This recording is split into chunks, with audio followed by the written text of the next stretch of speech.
Coming up on the Q30 Newscast. The Mayor of Hamden proposed her budget for the 2025-2026 fiscal year this past Monday. Quinnipiac's technology infrastructure conducted maintenance to a data center over spring break. And QTHON is in a little over a week. See how one of their committees is making the day come to life. Also get a look at some furry friends at a cafe near campus. All that and more coming up on the Q30 Newscast.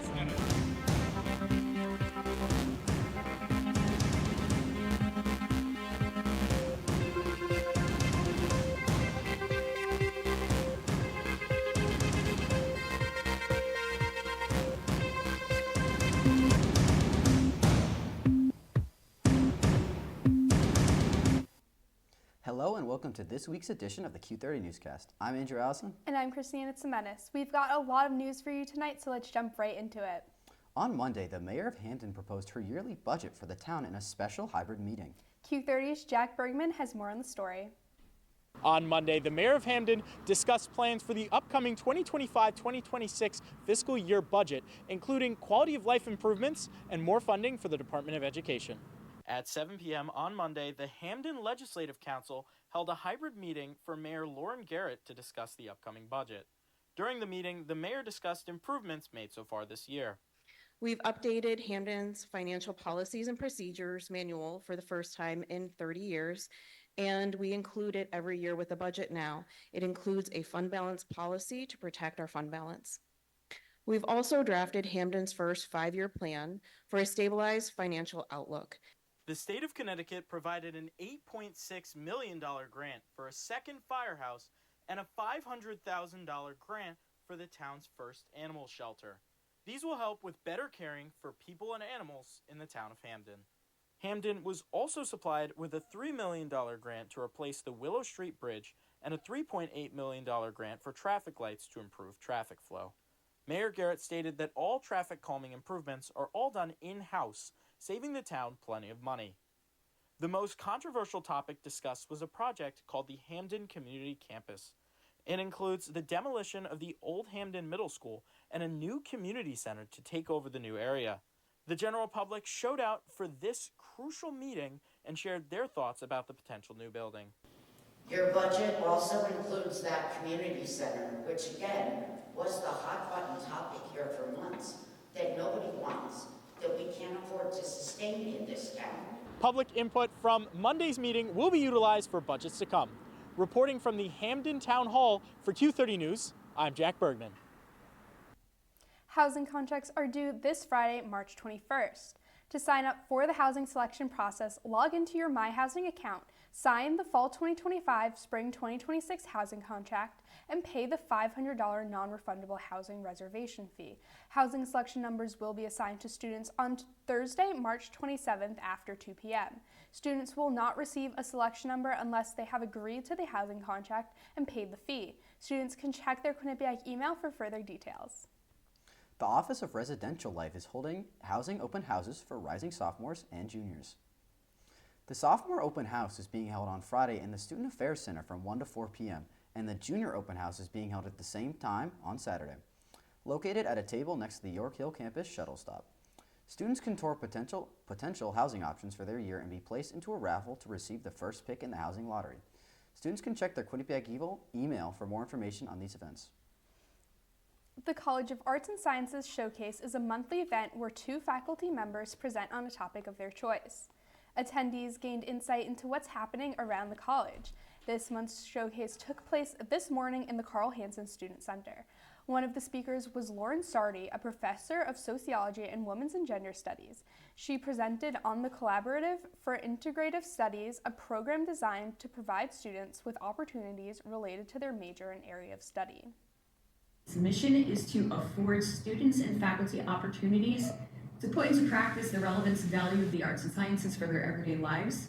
The Collaborative oversees the administration of interdisciplinary programs, supports the development of interdisciplinary curricula and initiatives, and promotes collaboration among faculty in teaching and research. Over spring break, Information Technology Services completed maintenance on Mount Carmel data centers. With more information, we have Q30's Evangeline Crossley on the story. You probably received quite a few emails over spring break that the IT department was conducting maintenance to the uninterruptible power supply, also known as the UPS, in the Mount Carmel data center. The UPS is essentially a backup battery to keep the data center running in case of a power outage. This maintenance's goal was to replace the UPS after it began giving error messages. And working with the vendor and our support company determined that they just weren't comfortable with the errors we were getting. So they were able to ship us a replacement and replace the entire UPS unit. John Scott is the Executive Director of Technology Infrastructure here at Quinnipiac. He and his team decided the safest way to replace it was to take the whole center offline. They decided to do it over spring break to impact students as minimally as possible. While the plethora of power outages so far this academic year weren't associated with nor a cause of the errors, Scott says it showed the team how important the UPS that was installed all the way back in 2001 actually is. It probably changed our sense of urgency. This data center is responsible for running systems like self-service, cue cards, Transact, printing, and Wi-Fi. If the center were to lose power and these batteries didn't kick in, lots of these systems would go offline. Although some could fail over to the other data center on the North Haven campus, Scott says that's not a certainty. In an unexpected outage, there is a potential for things to be impacted. Luckily, lots of our services, like the Microsoft Office Suite and Zoom, are run through the cloud, meaning an outage to the data center wouldn't impact those. Scott also wants students to know that they can submit tech requests for any network-related issues. The IT department will follow up, and if they detect a weak spot, they can even add more access points to make the connection stronger. Reporting from the Mount Carmel campus for Q30 News, I'm Evangeline Crossley. Cap and gown ordering is currently open and ends this Friday, March 21st. Students are not guaranteed availability in their correct size unless they pre-order a package by the deadline. Cap and gown pickup will take place at the commencement fair in the Mount Carmel Recreation Center on April 15th from 9 a.m. to 6 p.m. Yesterday evening, Quinnipiac hosted a reading and Q&A session with two poets, which was held in the Eklund Center. The event was part of the Quinnipiac Creative Writing Series. The two poets in attendance were Diana Lee Antigua and Kate Martin. The poems read were written by the authors throughout their lives, and their theme focused on real-world issues and the struggles of everyday life. They also held a book signing after the event. People in this town like to watch the piping gophers on the beach, their orange feet skittering across the shoreline like a joy I don't understand, as if the vastness of the Atlantic wasn't the backdrop, as if the water couldn't claim a tiny body for itself, swallow it whole. It's starting to warm up around campus, and I don't know about you, Christina, but I might even break out the shades. That doesn't surprise me at all, Andrew. Good thing Patrick Walsh is here to give us the 3-day weather report. Well, Andrew, unfortunately, you will have to wait till Friday to throw the shades on, but temperature-wise, the weather is starting to warm up. Spring has sprung here in Hamden. As you look at the 3-day forecast today, we had a high of 60 degrees and a low of 32, a little cloudy, but tomorrow will be a little rainy, high of 51, low of 41, but that's perfect weather to sit inside and watch some March Madness basketball. But on Friday, Andrew, you can throw the shades on because it'll be sunny out. Temperature will still be a little low, 49 degrees, low of 35, but a great temperature for this time of year. And in Q30 News, we'll be right back after this commercial break. There are a lot of temptations facing young people today, like electronic cigarettes and skateboarding. Each vape pod can contain the same amount of nicotine as a pack of cigarettes. This can lead today's youth to a lifelong addiction and severe lung damage. Recall and consider the facts before making a poor decision. The health class film guy isn't the best person to talk to your kid about vaping. Got a few minutes? You are.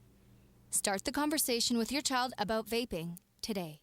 Do you enjoy debating Quinnipiac sports? That's all flash, no catch. She didn't net it in the back of the net. That's not even a goal. What are you doing pulling out rhymes? Brady, that's like a crossover with a missed layup. Bobcat Breakdown is the place for you, with debate, analysis, and so much more. Mate Marinov. He is good, but oh man, is he bad. And that team is amazing. How do you not put Fairfield women's volley? Tune in to Bobcat Breakdown every Tuesday night at 9:30 p.m. on Q30TV.com/watch.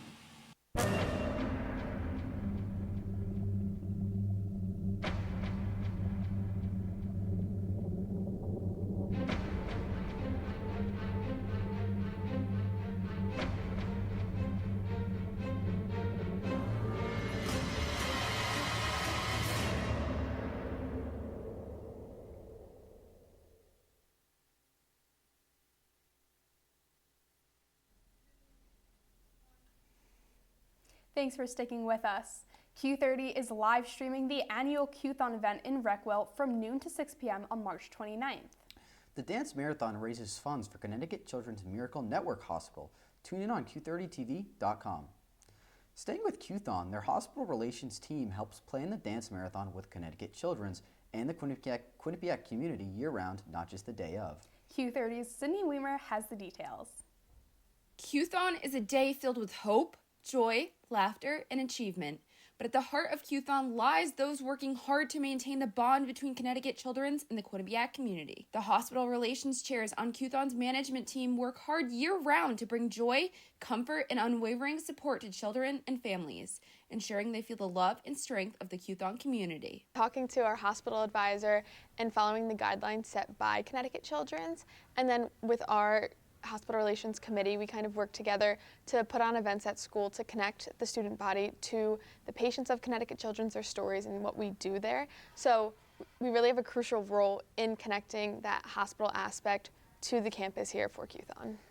Becoming a part of QTHON's management team is an experience described to have stemmed from seeing the impact firsthand, often starting as committee members, later becoming position chairs. So it really started through my sorority. The first year that I did it, I had no idea what QTHON was, but I walked in day of, and I was just blown away by like the impact that QTHON had on the Miracle Children, and just what a fantastic event it was. So the next year, same year as Alex actually, I got involved in the hospital relations committee. So that was just a wonderful experience, being even more involved with the Miracle Children than the year before. The most rewarding part of working as a connector between Quinnipiac and Connecticut Children's is described to be the hands-on impact. On our Instagram, we posted a walk in Jordan's shoes for the month where students could learn more about Jordan and her story. And then we also tabled in the student center where we were able to tell students about her story, and we sold heart-shaped lollipops in order to raise some money but also awareness for American Heart Month, which was really great to be able to connect Connecticut Children's, Jordan, and American Heart Month, which was really great. I'm really excited for day of when we get to actually see them here on campus. But every month, Alex talked about it previously, but when we do our Walk in Their Shoes events, and we really highlight the Miracle Children's stories, it really just connects me to the cause and why we do what we do. It's a lot of hard work, so it's really rewarding to be able to see the Miracle Children and hear their stories and hear the impact that Connecticut Children's has had on them. That's definitely the most impactful part for me. Maintaining strong relations between Connecticut Children's and Quinnipiac is one of the factors that helps QTHON thrive. Reporting for Bobcat Way for Q30, Sydney Weimer. The Italian Cultural Society is holding an event celebrating Carnevale. Carnevale is an Italian pre-Lenten celebration of indulgence and festivity before the start of Lent. In Italy, the holiday is traditionally celebrated with parades, decorative masks, and elaborate costumes. During the Italian Cultural Society's event, students will create festive masks while eating classic Italian foods. The event will be tomorrow, Thursday, March 20th, from 8 to 10 p.m. in Eklund Center, room 205. Quinnipiac University is hosting a cultural showcase on Saturday in the Buckman Theater lobby from 6 to 9 p.m. The event is being hosted by the Multicultural Student Leadership Council and the Integrated Refugee and Immigrant Service. The event aims to embrace the beauty of different cultures through expressions of heritage. Along with the showcase, students will have the opportunity to purchase food and cultural clothing from vendors to raise money for immigrants and refugees in the Connecticut community. There's been a lot of hubbub around politics recently, and I definitely need someone to break it down for me. Thankfully, we have Ava Heaton in the studio to give us the info we need. Ava? Thanks, guys. There's been lots of news this week within the federal government, so let's get right to this week's political update. Getting into immigration policy, the Trump administration has sent hundreds of immigrants to El Salvador despite U.S. District Judge James E. Boasberg issuing an executive order temporarily blocking the deportations. Lawyers told him there were already 2 planes with immigrants in the air, and while Boasberg verbally ordered the planes be turned around, they were not. White House Press Secretary Caroline Leavitt in a statement Sunday said, quote, "The administration did not refuse to comply with a court order. The order, which had no lawful basis, was issued after terrorist TDA aliens had already been removed from U.S. territory," end quote. Moving to the Middle East, on Monday, the Justice Department announced the creation of a task force to investigate Hamas's October 7th attack on Israel, as well as possible civil rights violations. Agents participating in the task force will work to bring charges against the militants directly responsible for the attack which killed around 1,200 people, with Hamas taking 251 hostages. The announcement comes after President Trump issued what he referred to as a last warning to Hamas to release the hostages being held in Gaza. Returning to the U.S., the Trump administration's tariffs on imported goods from Canada, Mexico, and China are already raising the prices of residential construction and home remodeling materials, which could be detrimental to prospective homeowners. According to the National Association of Home Builders, the tariffs are expected to raise costs of building a single-family home by up to $10,000. And the timing couldn't be worse, as it is typically the busiest time of year for home builders. Despite the White House delaying its tariffs on some products, the cost of lumber specifically has been rising greatly. That's all I have for politics this week. Back to Andrew and Christina at the desk. It's time for us to head to the second break of the night. But stay with us, because when we return, we'll have your full 7-day forecast along with the map of Connecticut and information on an outbreak of measles in the U.S. Also, stay tuned for a report on all the news going on around the country. We'll be right back after this short commercial break. Have you ever helped a fellow veteran? Yes. I do my best reaching out to my brothers and sisters in arms. Have you ever asked for help yourself? Most of us, we're not gonna admit that we need to help. You don't have someone to kind of help you guide those thoughts. It can be really bad. It's just a beautiful space when someone can trust you and say, listen, I need help.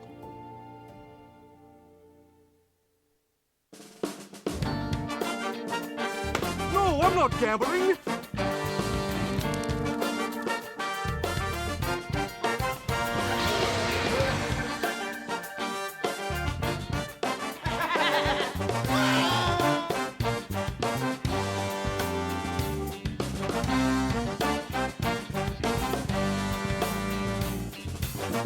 Live from the piazza, it's Quinnipiac tonight!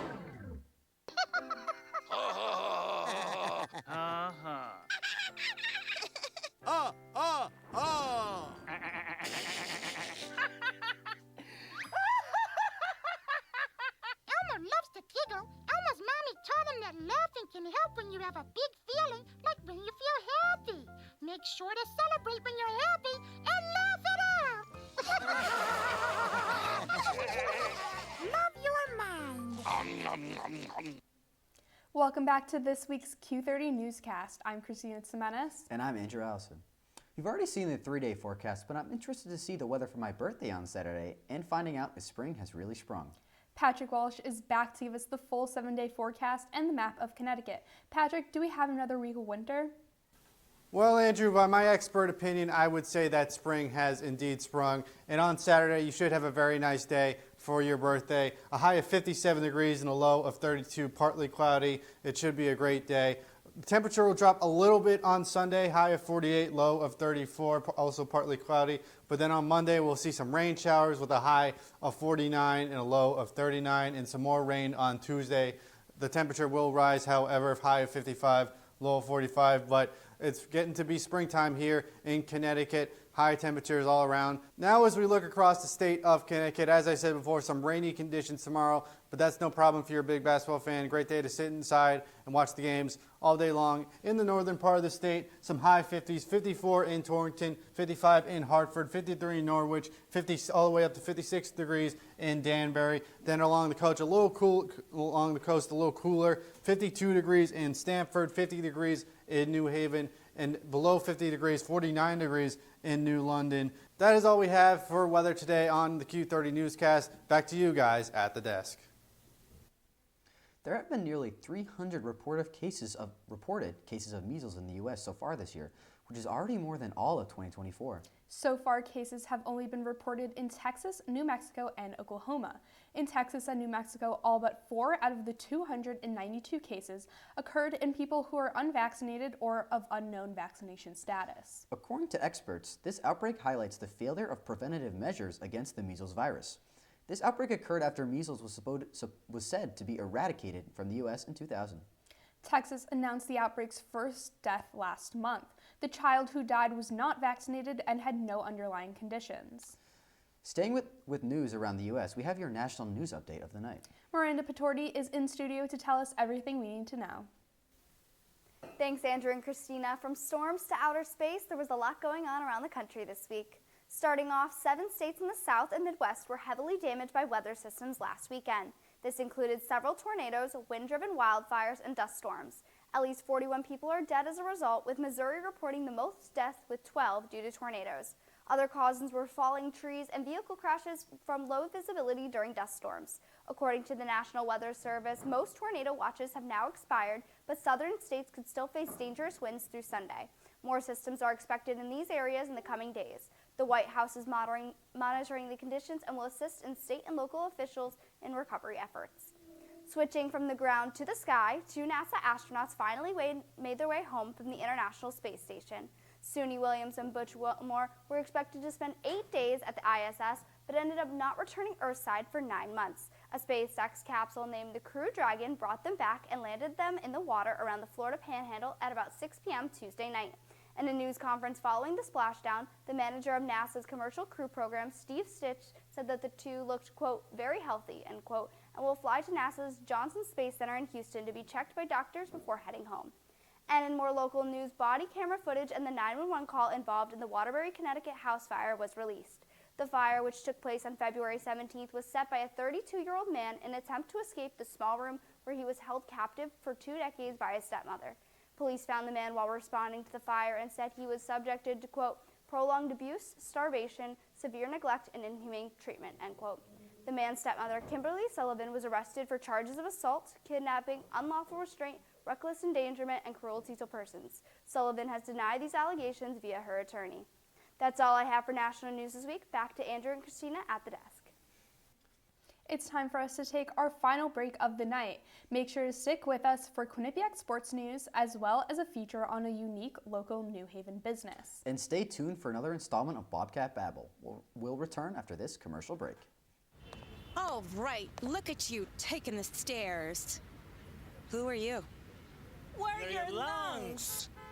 We are proud of you for quitting smoking, but you still may be at risk for lung cancer. A routine cancer scan can detect it early when it's more curable. Good to know. Well, I gotta go somewhere. So do we. Listen to your lungs. Get a routine screening that could save your life. Talk to your doctor and learn more at savedbythescan.org. Here at Sports Pause, we like to have balance between having fun and working hard. Sometimes that competition we cover gets into our producing.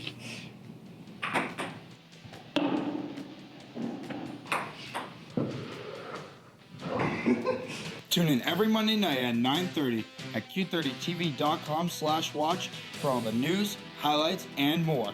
This is Sports Pause. Everyone has a ritual, that small thing that keeps us focused.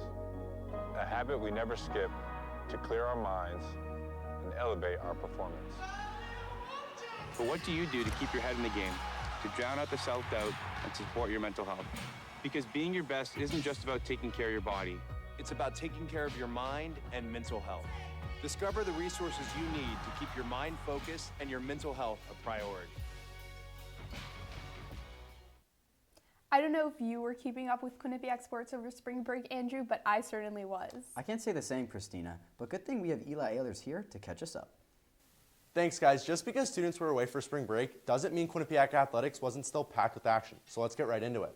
Before the basketball teams hit the buses to Atlantic City, the MAC announced its conference regular season awards, and the Bobcats had plenty of winners. On the women's side, Gal Raviv made history, winning both Rookie and Player of the Year. She is the first rookie to take home both awards in one season. Trish Fabry was named the Coach of the Year for the 5th time in 30 years in Hamden. On the men's side, Amari Monroe was named the Player of the Year, giving Quinnipiac a Player of the Award for 2 straight years after Matt Blanc won it last year.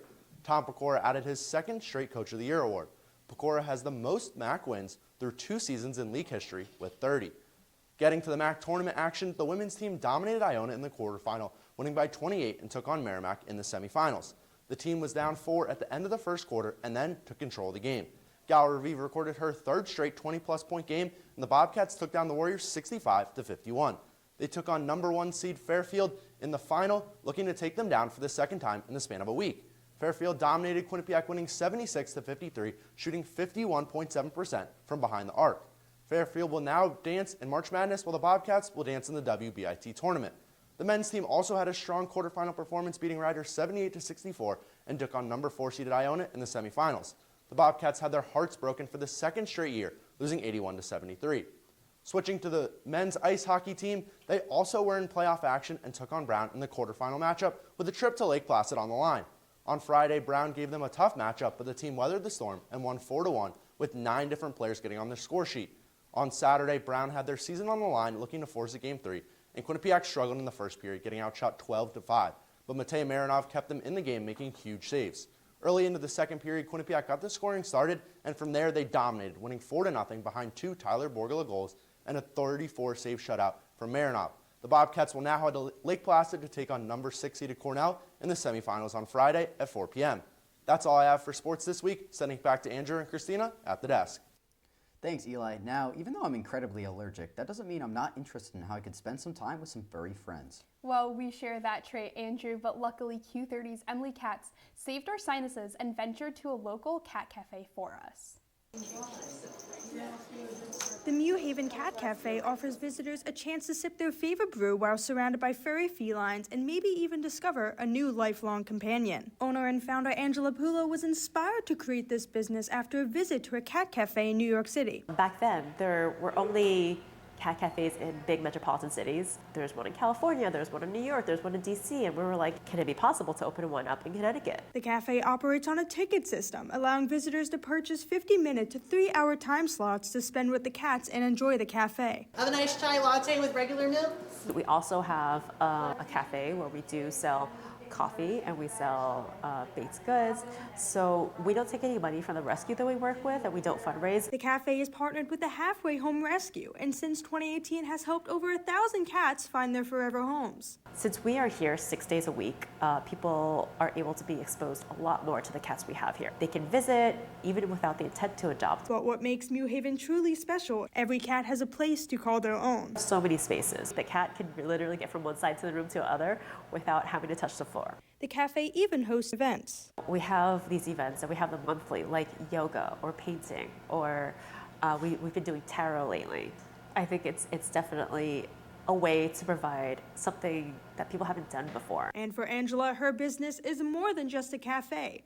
It's a community. They'll start talking about their own cats, they'll share pictures of their cats on their phones, and talk about our cats here. And it's just a nice little experience, just to be able to watch these cats and these people, their stories all coming together. For visitors, a cafe offers a moment of peace in a busy world. Every visit supports the cafe's mission to give rescue cats a second chance. With student discounts and plenty of events to attend, maybe it's time to stop by, sip some coffee, see some cats, and show your support. Reporting from New Haven, for Q30 News, I'm Emily Katz. Sticking with the animal theme, TSA found something surprising in a man's pants as he was walking through security at a New Jersey airport. That item was in fact a live turtle, specifically a red ear slider turtle, which is supposedly a popular pet. According to New Jersey TSA, this is the first time they have come across someone concealing a live animal down the front of their pants. It's unclear whether the man will face any penalties or charges for his actions, but thankfully his turtle was confiscated. All I can say is that I feel bad for the turtle. This story was totally wild. It is unclear why the man did this, and the situation is being investigated further. Now, Christina, we just talked about another kind of pet, but what's your favorite kind of pet? I'd have to say my ideal pet is a dog, probably more like a small dog since I am allergic to cats. So what about you, Andrew? I would say the same. I don't really like small dogs. I like a big dog. I do have a dog. Her name is Andy, which is kind of ironic, but I do have 2 cats, even though I'm allergic. That's a whole other story. But, well, that's all the time we have for you tonight on this week's edition of the Q30 Newscast. Thanks to all the producers and everyone working hard behind the scenes. Make sure to follow us on X at Q30 News and keep up with our website at Q30TV.com. For Andrew Allison, I'm Christine Semenis. Have an excellent night, Bobcats.